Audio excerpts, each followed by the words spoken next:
With just over 3 weeks until Election Day, former President Donald Trump is painting a dark picture about what could happen as voters hit the polls. I think the bigger problem is the enemy from within, not even the people that have come in and destroying our country. By the way, totally destroying our country. The towns, the villages, they're being inundated. But I don't think they're the problem in terms of Election Day. I think the bigger problem are the people from within. We have some very bad people. We have some sick people, radical left lunatics. It should be very easily handled by, if necessary, by National Guard, or if really necessary, by the military.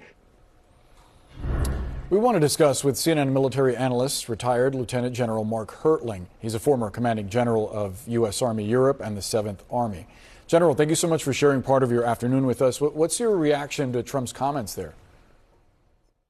Saw those comments yesterday, Boris. They are not only troubling, but also very disturbing. To say that people who have different ideas, who might express their beliefs in different ways, which is something our Constitution says all Americans should be able to do.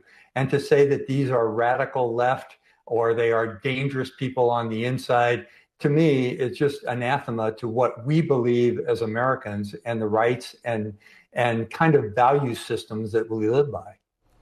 How do you think members of the military read these comments?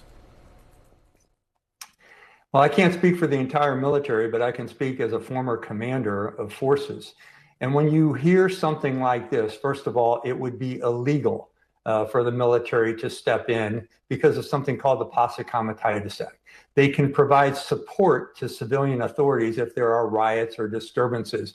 But the right to peaceably come together and voice your concerns is something that is as American as apple pie. But here's the problem with that. When you start talking about the military becoming involved, it implies that you're going to mobilize the active duty component to provide resources under the Insurrection Act. Now, only the president can call for the Insurrection Act. And at that point, the elements of posse comitatus, where military personnel cannot get involved in arresting or putting down individual citizens, plays a part. I would think it would be very dangerous to basically call on the Insurrection Act as a president unless there is a true insurrection. A riot or a protest against by the citizens of the United States is not insurrection, it's voicing a different view. And as a military commander, I would always disobey illegal orders. So if I was given as a commander an illegal order, I would say, I'm not going to do that, Mr. President. But then he might call the Insurrection Act, and then it becomes a legal order. But even at that point, Boris, it becomes more problematic because you have soldiers who are Americans facing other soldiers. And whenever we've mobilized soldiers to go against their fellow citizens, it usually hasn't gone over well.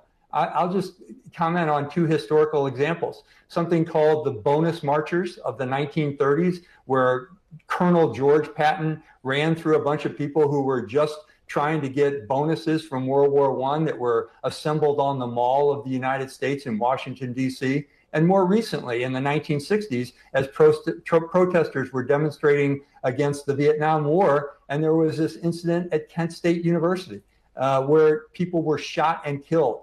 When you place soldiers against fellow citizens and have that kind of tension between emotions, it becomes very difficult to control your citizens, and problems will result. This is not a good look for the individual who's leading the GOP candidacy, and I certainly don't think most military commanders see it as a very good idea, and it's illegal to boot.